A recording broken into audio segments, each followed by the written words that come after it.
अंशुमान को राज्य प्राप्ति। जैमिनी मुनि ने कहा, इसके अनंतर राजा सगर ने प्रेम से विह्वल होकर अपने पौत्र को परिध्वजन किया था और अत्यधिक आशीर्वचनों से उसका अभिनंदन करके बहुत ही अधिक लाड करते हुए उसकी प्रशंसा की थी। इसके उपरांत सब ऋत्विजों और सदस्यों के सहित उस नृप श्रेष्ठ ने वेदों के परगामी विप्रों के द्वारा उस यज्ञ का विधि सहित उपक्रम किया था। इसके अनंतर सब प्रकार की संपत्ति और गुणों से संयुक्त वह यज्ञ आरंभ हुआ था, जिसका समारंभ और्व और वशिष्ठ आदि मुनियों के द्वारा भली भांति संप्रवर्तित किया गया था। उस यज्ञ की वेदी सुवर्ण से निर्मित की गई थी तथा उसके उपयुक्त सभी छोटे बड़े पात्र अति उत्तम जुटाए गए थे। उस यज्ञ में शास्त्र के अनुसार सभी वस्तुएं सुसमृद्ध थी। इस प्रकार से आरंभ किया हुआ वह यज्ञ था, जिसको सभी ऋत्विजों ने किया था और यजमान के साथ उन्होंने उसको समाप्त किया था। विधि के ज्ञाताओं में श्रेष्ठ राजा ने उस यज्ञ को समाप्त कराकर उसी समय में ऋत्विजों के लिए उचित दक्षिणा दी थी। इसके उपरांत ऋत्विज, सदस्य, प्राह्याण तथा याचकों के लिए सबको जो भी उनका आकांक्षित था उससे अधिक धन दिया था। इस प्रकार से विभुगुण आदि की दक्षिणाओं से भली भांति तृप्ति करके क्रम के अनुसार गुरुवर्गों को और सदस्यों को प्रणिपात करके उनसे क्षमा की याचना की थी। फिर वह राजा शोभा यात्रा के स्वरूप में सरयू के तट पर गया था। उसके साथ ब्राह्मण आदि सभी वर्णों वाले लोग तथा ऋत्विज गण थे और जो मार्ग में रोकथाम करने वाले लोग थे उनके भी समूह और सूत, मागध और बंदी जन भी थे। इन सब को साथ में लेकर अपनी पत्नियों के सहित राजा वहां से चला था, जिसके ऊपर श्वेत छत्र शोभित था। उसके दोनों ओर चमर ढुराए जा रहे थे तथा बाल व्यंजन भी किए जा रहे थे। अनेक वाद्य उस समय बजाए जा रहे थे, जिनकी तुमुल ध्वनि से सभी दिशाओं में कुछ भी सुनाई नहीं दे रहा था। इस रीति से वह शास्त्र के कथनानुसार विधि पूर्वक सरयू पर प्राप्त हो गया था। समस्त बंधु बांधवों के साथ परम प्रसन्न होकर अवभृत अर्थात यज्ञान स्नान राजा ने किया था। इस रीति के पत्नियों के सहित सुहृद गुण और विप्रों के साथ स्नान करके वहां से राजा वापस चला गया था। उस समय में वीणा, वेणु, मृदंग आदि अनेक बाजे बज रहे थे और मांगलिक वेद मंत्रों की भी ध्वनि हो रही थी, जिन मंत्रों को ब्राह्मण बोल रहे थे। सूत, मागध और बंदीजन सभी ओर से संस्तवन कर रहे थे। इस रीति से रिष्ट पुष्ट जनों से समन्वित अपनी सुरम्य पुरी में राजा ने प्रवेश किया था। उस पुरी की शोभा का वर्णन किया जाता है कि उसमें सर्वत्र छत्र, पताका, ध्वजाओं की मालाएं दिखाई दे रही थी। सर्वत्र पुरी का भूभाग समार्जित तथा संसिक्त था और उसमें दुकान और बाजारों की भी अतीव अद्भुत शोभा हो रही थी। उस पुरी में बड़े बड़े भवनों की पंक्तियां थी, जो बहुत ही ऊंचे थे और जिनमें प्रकाश हो रहा था। वे ऐसे ही प्रतीत हो रहे थे मानो उज्जवल कैलाश गिरी के शिखर हों। वहां पर अगुरु की धूप की गंध चारों ओर फैल रही थी, जिससे सभी दिशाओं के मुख आमोदित हो रहे थे। नगर निवासिनी नारियों का समुदाय सभी और बारंबार खीलों की वर्षा राजा के ऊपर कर रहा था और नगर निवासी पुरुष बड़े आनंद के साथ राजा का मुखावलोकन कर रहे थे। साकेतपुरी के वणिकजन अपनी भेंटें लेकर, जो अनेक प्रकार की थी, जहां तहां पर राजा का सम्मान कर रहे थे। इस रीति से राजा धीरे धीरे अपने पुर की ओर गए थे। उस नृप ने सभा मंडलों से मंडित अपने सुरम्य गृह में प्रवेश किया था और वहां पर अपने सुहृदों का तथा ब्राह्मणों का भली भांति सत्कार समादर किया था। वहां पर अनेक देशों के नृप उस समय में विद्यमान थे और उनके द्वारा राजा का पूर्ण सेवा सम्मान किया गया था। वह राजा शार्दूल अपनी सभा में दूसरे इंद्र के ही समान रमण किया करता था।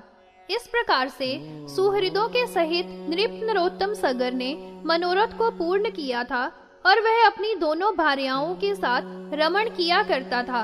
इसके अनंतर राजा सगर ने अपने विनयशील अंशुमान पौत्र को वशिष्ठ मुनि की अनुमति प्राप्त करने पर यौवराज्य पद पर बड़ी प्रसन्नता से अभिषिक्त कर दिया था। वह नृप अपने अत्यंत उदार गुण गणों से पूर्ववासी जनपद निवासी बंधुगण और सुहृदों का भी सबका परम प्रिय हो गया था। जिस तरह से शुक्ल पक्ष के आदि में अचिरोदित अर्थात तुरंत ही उगे हुए चंद्रमा को, जो कि नवीन होता है, सभी उसका दर्शन करके परम प्रसन्न हुआ करते हैं, ठीक उसी भांति से वह राजा बालक था और अपरिमित ओज से समन्वित था, अतः उसको बहुत प्यार किया करती थी। वह उत्तम नृप सगर भी श्री से सुसंपन्न उस नवीन राजा के साथ मित्रों के सहित अपनी अनुरूप दोनों भार्याओं के साथ रमण करता हुआ वहां पर निवास किया करता था। यद्यपि वह राजा शार्दूल युवा ही था, किंतु साक्षात दूसरे धर्म के ही समान था। उसने पर्वतों और काननों के सहित पृथ्वी का पालन किया था। इस प्रकार से सूर्यवंश के शिरोमणि रत्न के सदृश वपु वाला महान उत्तर कौशल का स्वामी राजा अंशुमान पूर्ण चंद्र के समान सभी लोकों में परम सुंदर अपनी सब प्रजाओं के साथ परमाधिक प्रसन्न हुआ था। गंगा का पृथ्वी पर आगमन। जैमिनी मुनि ने कहा, हमने यह महात्मा सगर का संपूर्ण चरित्र संक्षेप तथा विस्तार से आपके सामने कहकर सुना दिया है, जो कि पापों का विनाश कर देने वाला है। यह दक्षिण से उत्तर पर्यंत भारत खंड है। इसके विस्तार का परिमंडल 9 सहस्त्र योजन होता है। उस नरेंद्र के पुत्रों ने उस यज्ञ के अश्व की खोज करते हुए 1 सहस्त्र योजन खोदकर 8 ही विनिपातित किए हैं। क्योंकि सगर के पुत्रों के द्वारा वह समुद्र बढ़ा दिया गया है, तभी से लेकर इसका सागर यह नाम प्राप्त हो गया है। तीर्थों और काननों तथा क्षेत्रों के सहित ब्रह्मपात की अवधि तक इस मही को समुद्र ने अपने जल से परिक्षिप्त करके संक्रामित कर दिया था। फिर सब निलय, देव, असुर और मानव महान दुख से संयुक्त होते हुए इधर उधर हो गए थे। पश्चिम समुद्र के तट पर हुए योजन विस्तार वाला गोकर्ण नामक क्षेत्र विख्यात था, जो सभी सुरों के द्वारा अर्चित था। हे नृप, पहले वहां पर उस क्षेत्र में अगिनत तीर्थ, मुनियों और देवों के आलय और सिद्धों के संग निवास किया करते थे। वह क्षेत्र लोक में विख्यात था और परम शुभ समस्त पापों के हरण करने वाला था। वह तीर्थ समुद्र के दक्षिण भाग में गिर गया था, जहाँ पर सब मुनिगण तपश्चर्या करके संचित व्रत वाले हुए थे और वे सब निर्वाण पद को प्राप्त हो गए थे, जिस पद पर पहुंचकर इस लोक में पुनः आवृत्ति नहीं होती है। उस क्षेत्र का ऐसा प्रभाव था कि उसी के कारण से भगवान शंकर बड़ी ही प्रीति से अपनी प्रिया देवी सकल देवगण और भूतगणों के साथ निवास किया करते हैं। इसी का उद्देश्य करके तीर्थ यात्रा करने वाले मनुष्यों के समस्त अंग तेज वायु में शुष्क पत्तों के ही समान शीघ्र ही विनष्ट हो जाया करते हैं। जो उसके समीप में ही निवास करने वाले दुरात्मा मनुष्य होते हैं और वहीं पर निवासी हैं, उनको कभी भी उस क्षेत्र के सेवन करने की रति नहीं हुआ करती है। हे राजन, यह एक महान सुकृत हो तभी उस क्षेत्र के गमन में रति हुआ करती है। यदि कोई महान पुण्यों का उदय नहीं, तो फिर मानवों के हृदय में किसी भी प्रकार से उस क्षेत्र के सेवन करने की रति समुत्पन्न नहीं हुआ करती है। हे नृप, जो स्थावर या जंगम प्राणी निर्बंध होने के कारण से वहां पर अपना प्राण परित्याग किया करते हैं, वे तुरंत ही शाश्वत स्वर्ग की प्राप्ति कर लिया करते हैं। यद्यपि स्वर्ग का निवास सावधिक होता है और पुण्य क्षीण हो जाने पर वहां से हटना होता है, परंतु इस क्षेत्र के प्रभाव से सदा ही स्वर्ग निवास होता है।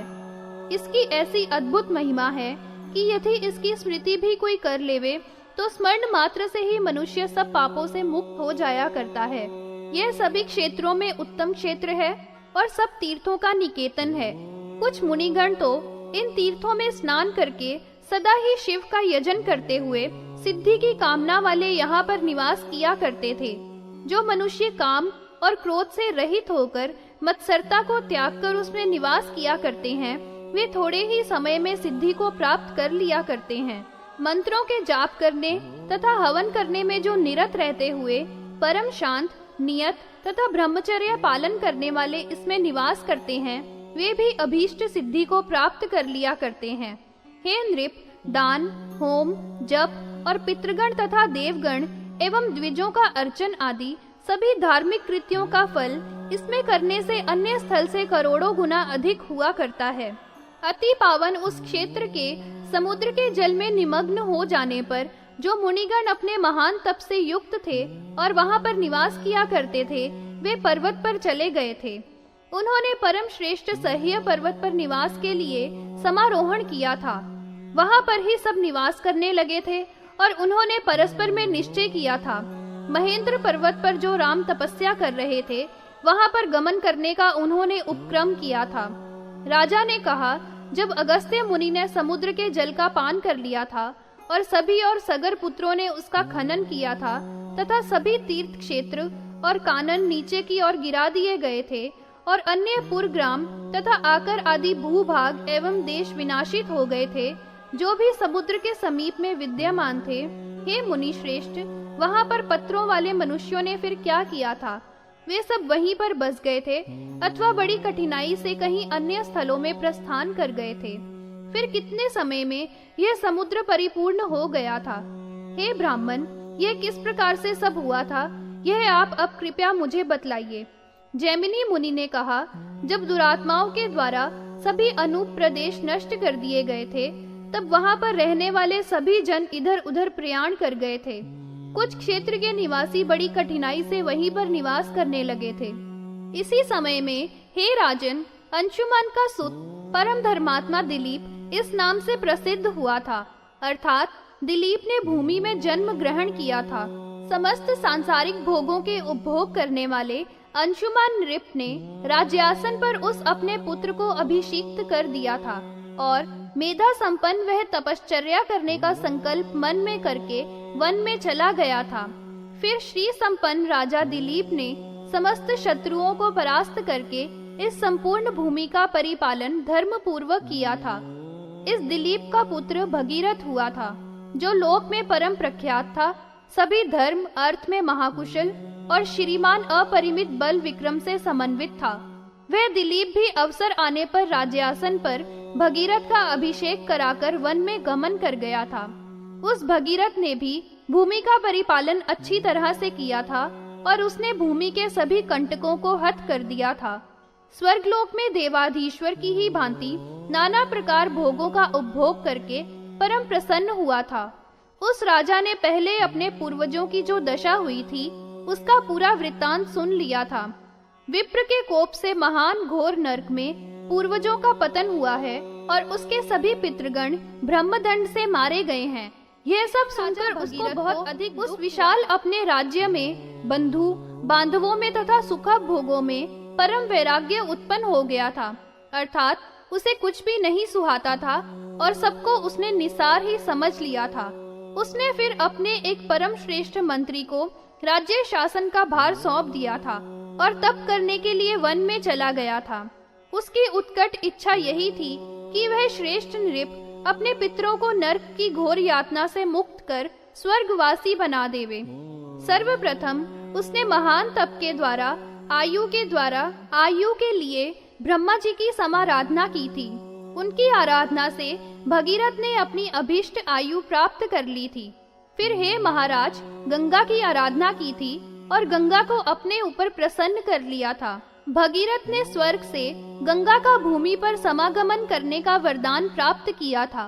फिर उस स्वर्ग में समापतन करने वाली गंगा की विशाल धारा को अपने सिर पर धारण करने की कृपा करे, इसलिए शिव की आराधना तप द्वारा की थी, क्योंकि अन्य किसी की भी ऐसी शक्ति नहीं थी जो गंगा के वेग को सह सके।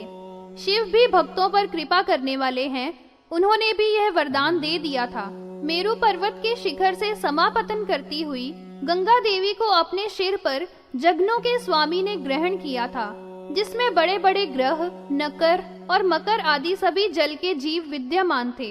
वह गंगा उनके सिर पर संप्राप्त हुई थी, जिसमें महान प्रवाह का वेग विद्यमान था, किंतु वह गंगा अति गहन परम शुभ शिव के जटा जूटों का मंडल था, उसमें ही विलीन हो गई थी। प्रभु शंभु के सिर में वह ऐसे ही विलीन हो गई थी जैसे एक चुल्लू जल विहीन हो जाया करता है। राजा भगीरथ ने जब ऐसा देखा तो उस गंगा देवी के प्रमीक्षण के लिए पुनः भगवान शंकर की आराधना की थी। फिर भगवान शिव के प्रसाद से राजा भगीरथ ने गंगा को भूमि पर लाने का कार्य संपन्न किया था। राजा भगीरथ उस गंगा को उसी दिशा की ओर लाए थे जहाँ पर सगर सुत दग्ध हुए थे। वह गंगा राजा भगीरथ के पीछे ही अनुगमन कर रही थी कि उसके मार्ग में एक राजर्षि यज्ञ का यजन कर रहे थे। गंगा देवी ने उसके यज्ञ स्थल को सभी ओर से पूर्णतया प्लावित कर दिया। वह राजऋषि बहुत ही क्रुद्ध हो गया था, जबकि गंगा के द्वारा उसका सब यज्ञ वाट निमग्न हो गया था। उस राजऋषि ने एक कुल्ली के ही समान उस संपूर्ण गंगा का पान कर लिया था। फिर बहुत ही सावधान होकर भगीरथ ने 100 वर्षों तक उस राजऋषि की शुश्रूषा की थी। फिर जब वह राजऋषि प्रसन्न हुए तो भगीरथ ने उन महान आत्मा वाले से गंगा की प्राप्ति की थी। बहुत समय पर्यंत निवास करके फिर उनके जटा से गंगा निकली थी। इसीलिए तभी से जहनु के उदर से निकलने से ही उनका भूमंडल में जाह्नवी यह नाम प्रख्यात हो गया था। फिर भगीरथ के पीछे अनुगमन करने वाली होकर उसके समस्त पितरों का उसने उद्धार कर दिया था। फिर सुर नदी ने अपने परम पुनीत जल से सगर सुतों की अस्थियों और भस्म का सेवन किया था। गंगा जल के सेचन होने पर जो उनकी अस्थियां और भस्म पर हुआ था, उसी क्षण में उन सबका उद्धार हो गया था। नरकों में जो घोर यातना पा रहे थे, वे सभी सगर के पुत्र समस्त पापों के नष्ट होने से नरक से उसी क्षण में स्वर्ग लोक में चले गए थे।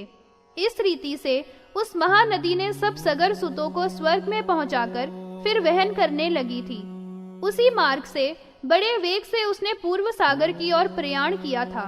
मेरु पर्वत के मस्तक से 4 भेद होकर वह चारों दिशाओं में गमन कर गई थी। उसके 4 भेद होने से उसके नाम भी 4 हो गए हैं। वे नाम हैं सीता, अलकनंदा, सुचक्षु और भद्रवती। ये 4 नाम हुए हैं।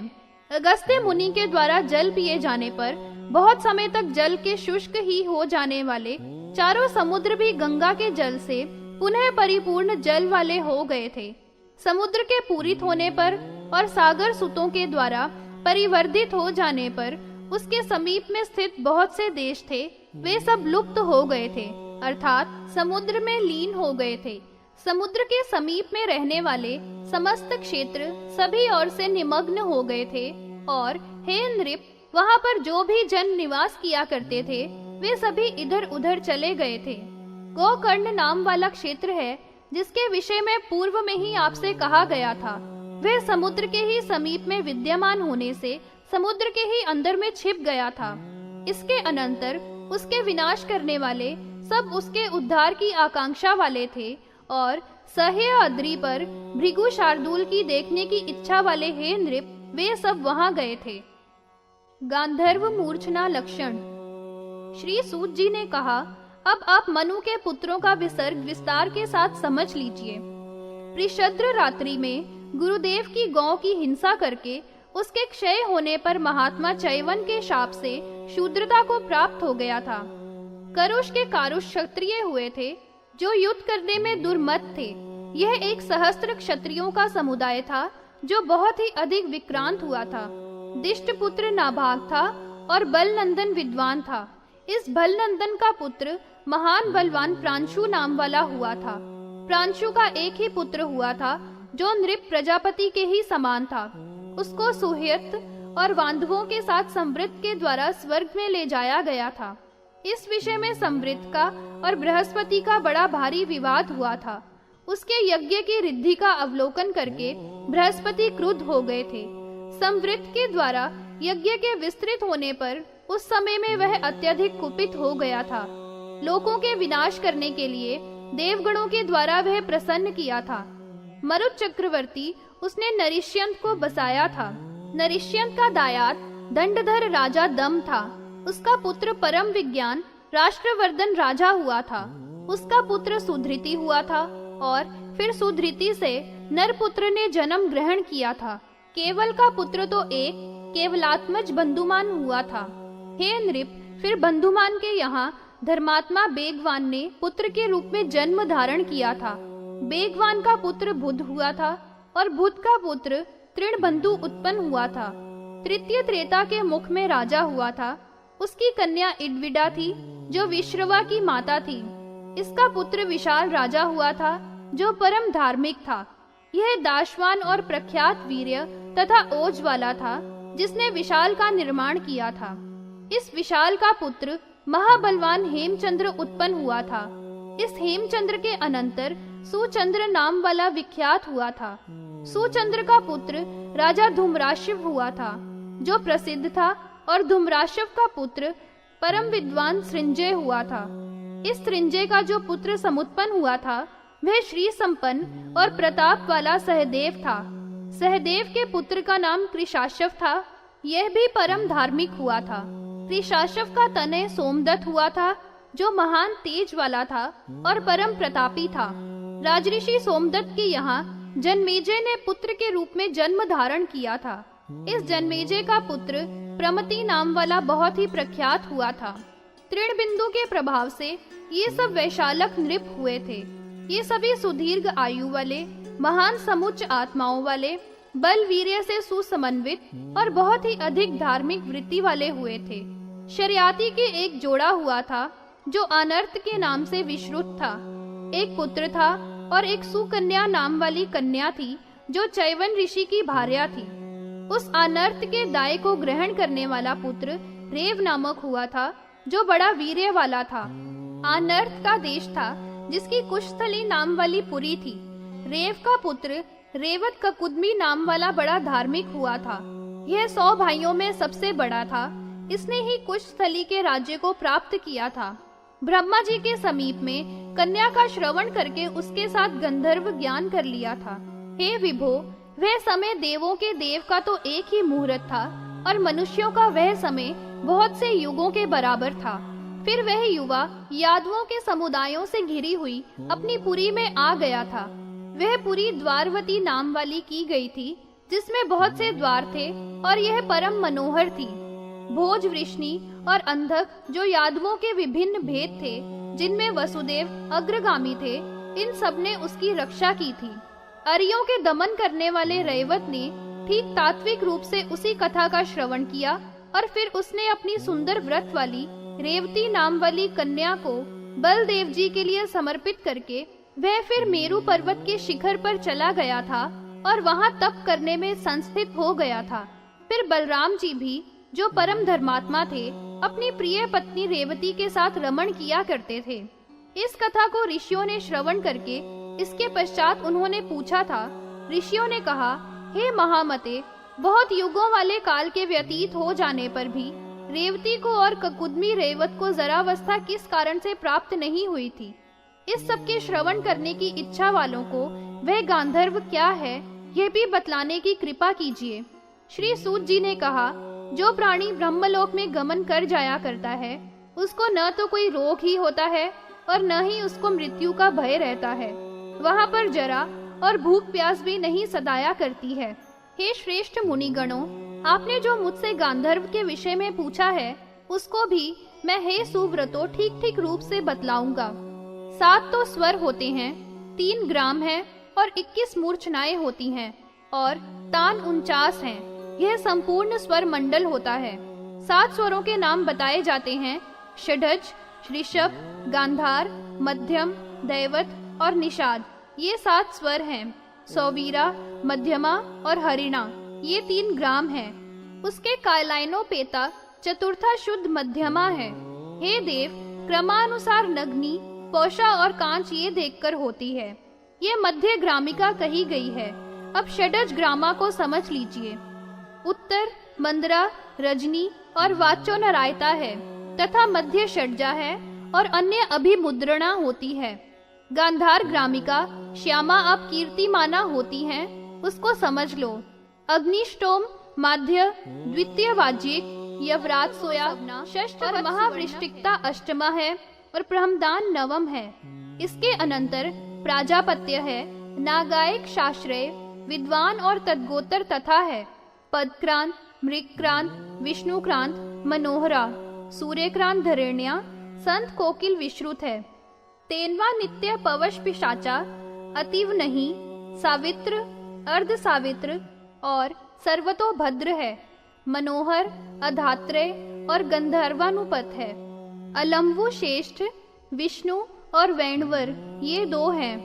सागरा विजय और सर्वभूत मनोहर, ऋतो श्रेष्ठ, स्कंद और प्रिय जान लेने चाहिए। जो मनोहर अधात्रेय तथा गंधर्वानुपत है, अलम्बु श्रेष्ठ की और नारद प्रिय है। नगरा तान प्रिय भीमसेन के द्वारा कहा गया है। विकलोपनीत विंताश्री नाम वाला भार्गव को प्रिय है। यहाँ पर चतुर्दश और पंचदश की नारद इच्छा किया करते हैं। ससोवीरा और सुसोवीरा ब्रह्मा जी की उपगीत की जाती है और उत्तरादि स्वर हैं। ब्रह्मा 3 देवता हैं। हरिदेश में समुत्पन्ना हरिण की हुई थी, जो मूर्छना हरिणा है। वे इस चंद्र की अधिदेवत हैं। निवृत्ति में करोपनीत स्वर मंडल में अनुद्री हैं। साकलोपंता है, इसलिए मन उसका अन्न देवत है। मनुदेशा समुत्पन्ना मूर्छना आत्मा से शुद्ध है। इससे मृगा मार्गी मृगेंद्र इसका अधिदेवता है। वह अनेक पौरुषा नखों को समुद्युमना है। यह मूर्छना योजना रज सार्जनीत से होती है। उनको उत्तर तद्रांश सहपदक दैवत जाननी चाहिए। इस कारण से जब तक उत्तरता हो तब तक इस स्वयं जानना चाहिए। इस देयता तमुदुत्तर मंद्रोम निश्चित रूप से समझना चाहिए। अपाम दुत्रत्व होने से अवदैवत का उत्तरायण है। यह इज मूर्छना है और पितृ श्राद्ध देवता होते हैं। शुद्ध षडज स्वर करके जिससे अग्नि महर्षि है, इससे प्राप्त होता है। अतः शुद्ध अच्छी तरह सभा नहीं जाननी चाहिए। ये इतनी मूर्छना करके जिसमें जैसा भी भाव हो। पक्षियों की मूर्छना का श्रवण करके पक्षी का मूर्छना कही गई है। नाना दृष्टि विषा गीता वडवा त्रिविध होती है। श्री सूत जी ने कहा, मैं अपने पूर्व में होने वाले आचार्यों के मत को समझकर क्रम से आरंभ से अंत तक बताऊंगा।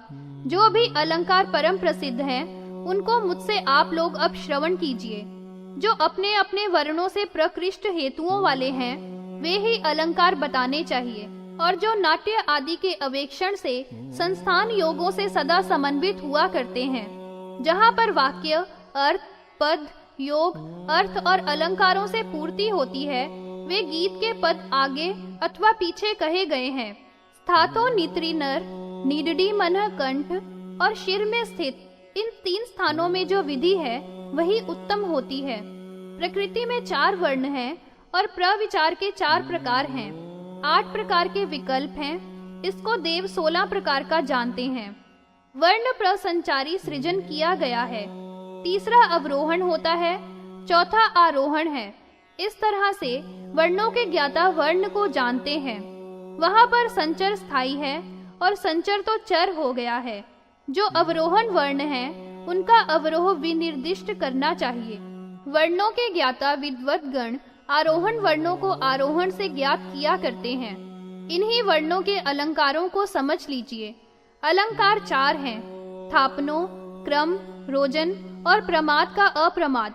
इनका लक्षण बताऊंगा। विस्वर और अष्ट कला स्थान 2 एकत्र में आगत आवर्त का अक्रम आक्षी और परिमाण से वे कार्य हैं। कुमार को समर समझिए और द्विस्तर वामन को गत है। यह ही एक का है, फिर एक कुलाधिक कैसे होता है। अपने से अपने कातर में जात कला को अग्नि तरेषित कहा है। उसका विद्वान उसमें ही निष्टप्त स्वर में वृद्धि समझ लेवे। सियन तो दूसरा हाथ है और उत्तर कमलाकल होता है। फिर विदुर में प्रमाण घस बिंदु नहीं होता है। तभी वर्णों की कला करनी चाहिए। विपर्यय का रोपी होता है, जिसको मेरी घटा कहा करते हैं। एकोत्तर स्वर तो षडज से परम स्वर होता है। अक्षेप स्कंदना कार्य काक का उपच पुष्कल है। वे दोनों अनुसर्वाय संतार है अथवा कार्य तथा कारण है। आक्षिप्त अवरोही तथा प्रोक्ष मध्य होता है और द्वादश में कलास्थों को उसी भांति एकांतर गत होता है। प्रेखोलिखित अलंकार एक स्वर से समन्वित है। स्वर स्वर बहुग्राम का प्रयोष्ट नुपत कला और कला के द्वारा प्रक्षिप्त ही उपादानाराय होता है।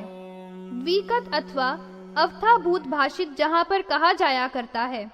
उच्चर से विश्वरारूढ़ा तथा आयाष्ट स्वरा हो। अवरोहण से वाप होता है और निश्चय ही नार से होता है और एकांतर एतेवेथी स्वर संतय होता है, अर्थात श्रेष्ठ स्वर होता है। और यह मक्षी प्रच्छेद नाम वाला चतुष्कल गण कहा गया है। ये अलंकार होते हैं जो देवों के द्वारा 30 कहे गए हैं। वर्ण स्थान प्रयोग से, कला मात्र के प्रमाण से संस्थान, प्रमाण और लक्षण है। इस तरह से 4 प्रकार का यह अलंकारों का प्रयोजन समझना चाहिए। जिस प्रकार से शरीर पर विपर्यस्त अर्थात उचित स्थान के विपरीत अलंकार विगर्हित हुआ करता है, यह वर्ण को अलंकृत करने के वास्ते है और आत्मा में होने वाले विषम है।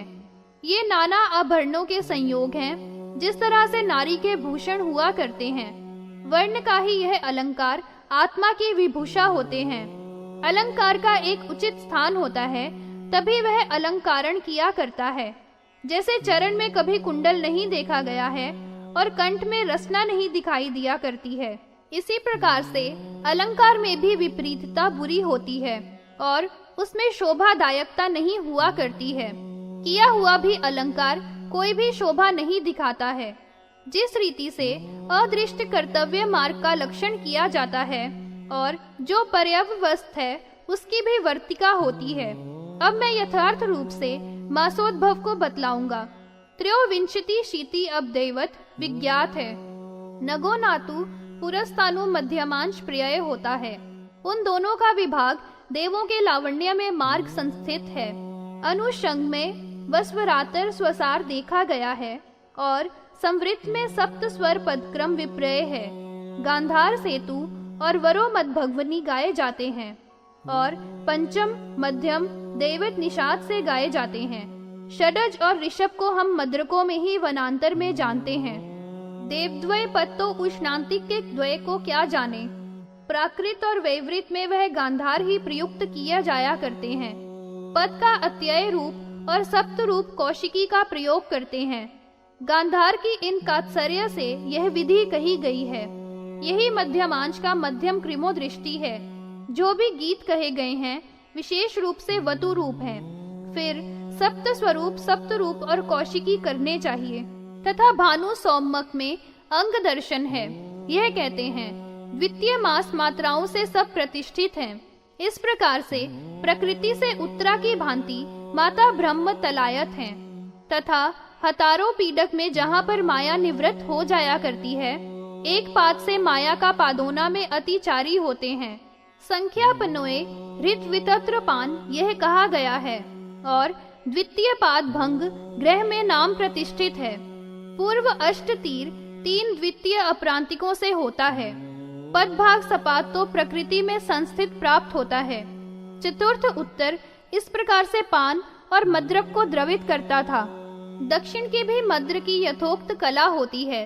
संपूर्ण अनुयोग द्वितीय है जो बुद्धि को अभीष्ट किया करती हैं और पादों का ही आहरण होता है और यहाँ पर पार नहीं होता है।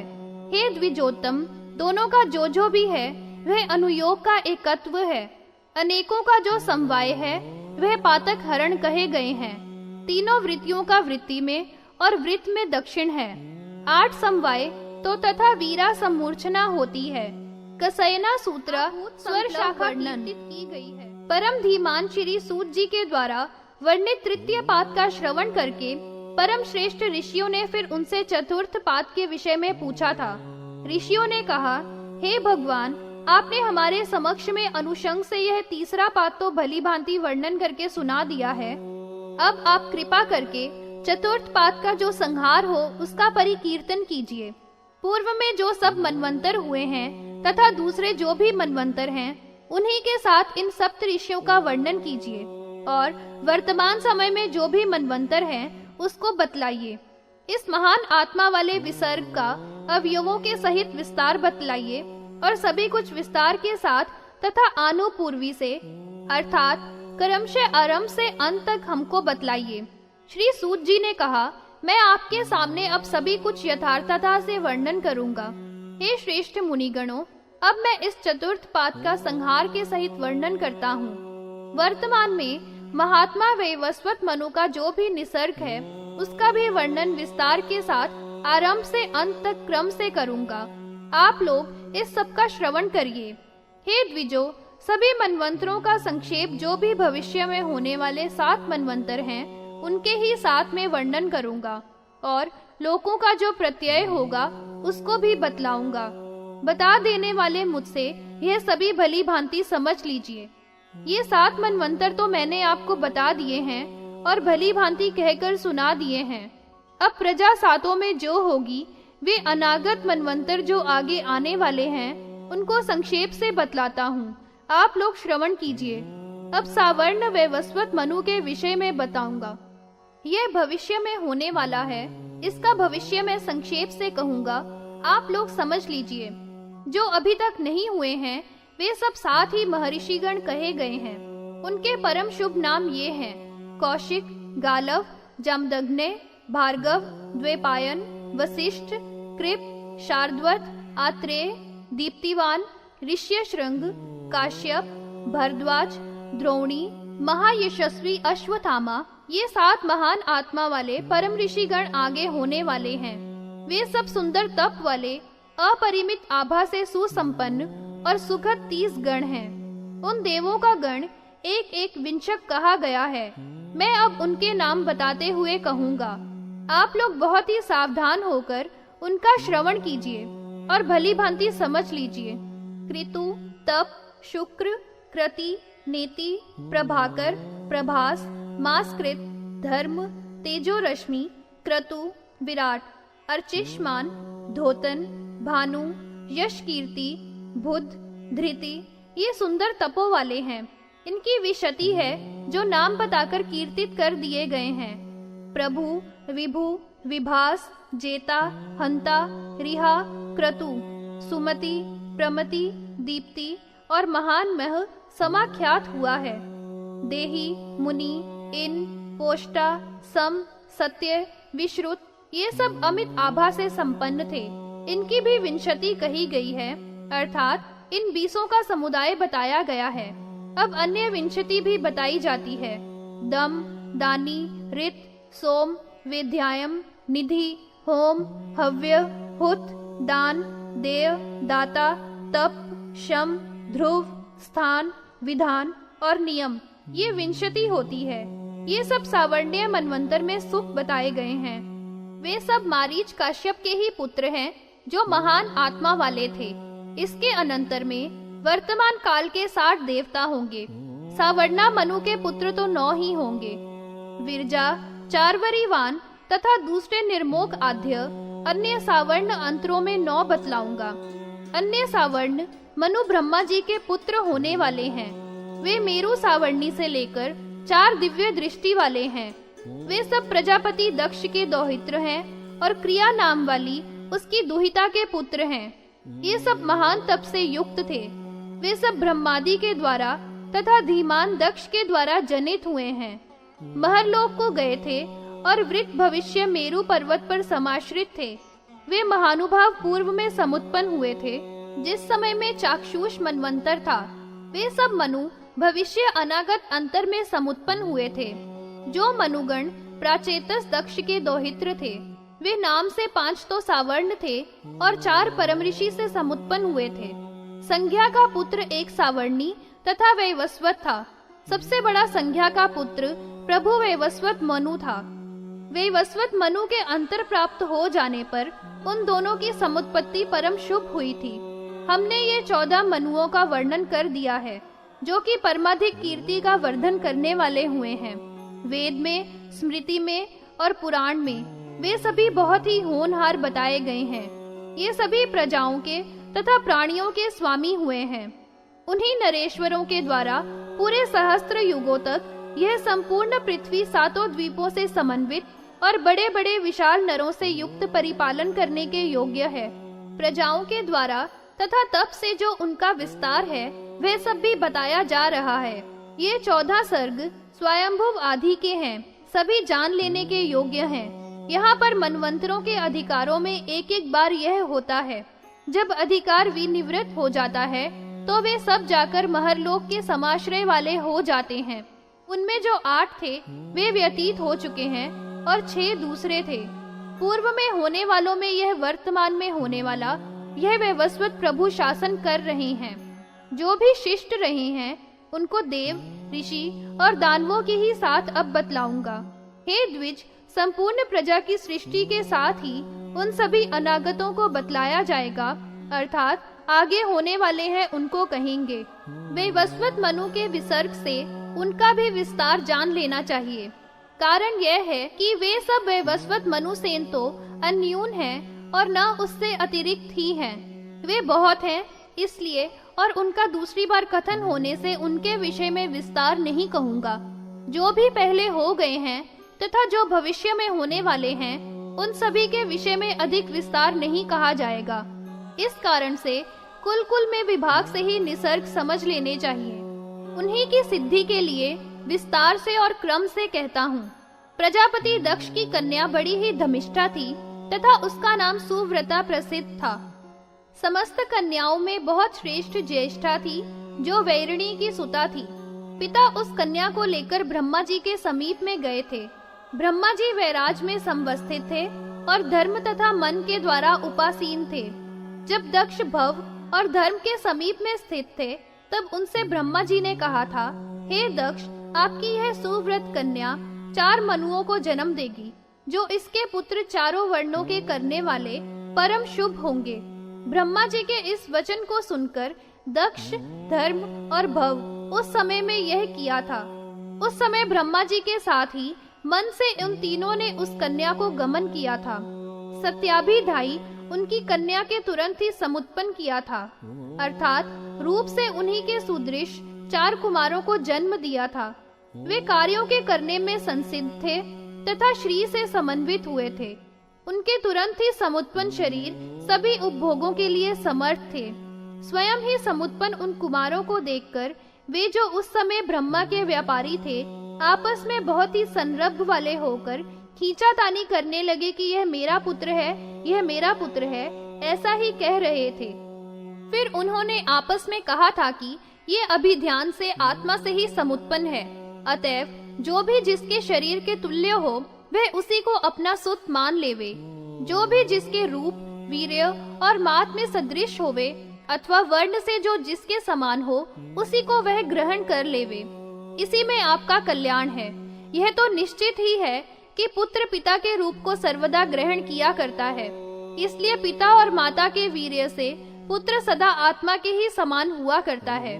उस प्रकार से उन्होंने समझौता करके सब सुतों का ग्रहण किया था। चाक्षुष मनवंतर के व्यतीत हो जाने पर और वैवस्त मनवंतर के संप्राप्त होने पर प्रजापति का रुचि से एक पुत्र उत्पन्न हुआ था, जिसका नाम रौच्य हुआ था। जो भूति के गर्भ से उत्पन्न किया गया था, उस पुत्र का नाम भौत्य हुआ था और यह कवि का पुत्र था। वैवस्वत मनवंतर में विवस्वत के 2 मनु उत्पन्न हुए थे, और जो वैवस्वत मनु था वो सावर्ण नाम से विश्रुत था। प्रभु वैवस्वत मनु संज्ञा का ही पुत्र जानना चाहिए, पर यह विद्वान थे। स्वर्णा का अन्य सुत था, जिसे वैवस्वत मनु कहा गया है, और जो सावर्ण मनु है वे 4 महर्षियों से जन्म ग्रहण वाले हैं। वे निश्चित रूप से तपश्चर्या से संभृत आत्माओं वाले हुए थे और अपने मनवंतरों में ही हुए थे। आगे होने वालों में सभी कार्यों के अर्थों का साधन करने वाले होंगे। प्रथम मेरु सावर्ण में दक्ष प्रजापति के पुत्र मनु के मरा, मरीचि, गर्भ और सुधर्मान ये 3 थे। वे सब महान आत्माओं वाले वैवस्वत मनवंतर में समुत्पन्न हुए थे। वे दक्ष के पुत्र प्रजापति रोहित के पुत्र थे। जो आगे होने वाले हैं वे होंगे। एक 12 गण हैं। एकेश्वर, ग्रह, राहु, वाकु, वंश, ये पारा 12 हैं जो जान लेने चाहिए। अब उत्तर जो है उनको भी जान लो। वाजिब, वाजिजित, प्रभूति, ककुदी, दधिक्रावा, प्रणीत, विजय, मधु, उत्तथे, उत्तमक, ये 2 हैं। ये 12 मरीचि हैं। सुधर्मान को बतलाऊंगा, उनको नाम से समझ लो। वर्ण, अथगर्वी, भूरण्य, बर्जन, अभित, द्रवकेतु, जंभ, आज, शक्रक, सुनेमी, धुतय, ये सब सुधर्मान कीर्तित किए गए हैं। उस समय में उनका जो होने वाला इंद्र है उसका नाम अद्भुत है। स्कंद, पार्वतीय, कार्तिकेय, पावकी, मेधातिथि, पौलस्त्य, वसु, काश्यप, ज्योतिष्मान, भार्गव, द्युतिमान, अंगीरा, वसिन, वशिष्ठ, आत्रेय, हव्य, वाहन, सुस्पा, पौलह, ये 7 रोहितेतर हैं। धृतिकेतु, दीप्ति केतु, शाप, हस्त, निरामय, पृथुश्रवा, अनीक, बुरिद्युमन, बृहद्यश, ये प्रथम सावर्णी के 9 पुत्र बताए गए हैं। इसके अनंतर दशम पर्याय में धर्म के पुत्र द्वितीय सावर्णी मनु के जो आगे होने वाला है, उस मनु के अंतर में सुधामान और विरुद्ध ये 2 ही गण कहे गए हैं। वे सभी दीप्तिमान थे और वे समशत संख्या वाले थे। ऋषियों ने प्राणों के शत को पुरुष यह कहा है। वे धर्म के पुत्र मनु के देवगण होंगे और उनका इंद्र भविष्य विद्वान है और शांति नाम वाला कहा जाता है। हविष्मान, पौलह, श्रीमान, सुकीर्ति, भार्गव, आयोमूर्ति, आत्रेय, वशिष्ठ, अपव, पौलस्त्य, अप्रतिम, गाभाग, काश्यप, अभिमन्यु, आंगिरस, ये 7 परम ऋषि अर्थात सर्वोत्तम 7 ऋषि हैं। सुक्षेत्र, उत्मौजा, भूरिसेन, वीर्यवान, शतानिक, निरामित्र, वृषसेन, जयद्रथ, भूरिसेन, सुवर्चा, ये 10 मानव कहे गए हैं। एकादश पर्याय में तीसरे सावर्ण में निर्माण रति वाले देवगण हैं, जो स्वेच्छा से गमन करने वाले हैं और मन के ही तुल्य वेग से समन्वित हैं। महान आत्माओं वाले देवताओं के ये 3 गण विख्यात हैं। उन स्वर्गवासियों का एक 300 गण है। एक मास के 30 होते हैं, जिनको कवि गण जानते हैं। निर्गाण में रति अर्थात अनुराग रखने वाले हैं और रात्रिया तो विहंगम है। तीसरा गण जो कहा गया है वह देवताओं का होगा। मन के वेग और मुहूर्त ये देव कीर्तित किए गए हैं।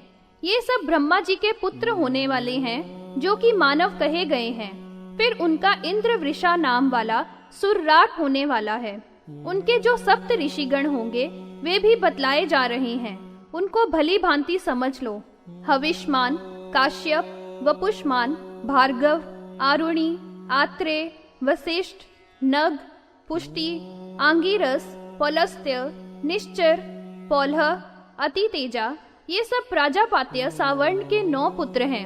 अब 12 वे पर्याय में रुद्र के पुत्र मनु के चतुर्थ रुद्र सावर्ण हैं। उसके अंतर में जो देवगण हैं, उनका भी आप लोग श्रवण कर लेवे। जो अभी नहीं आगत हुए हैं, वे देवताओं के 5 ही गण कहे गए हैं। देवहारित, रोहित तथा सुमनस होते हैं। सुकर्माण, सुतार, विद्वान, सहस्त्रध, पर्वत, अनुचर, अपाशु, मनोजव,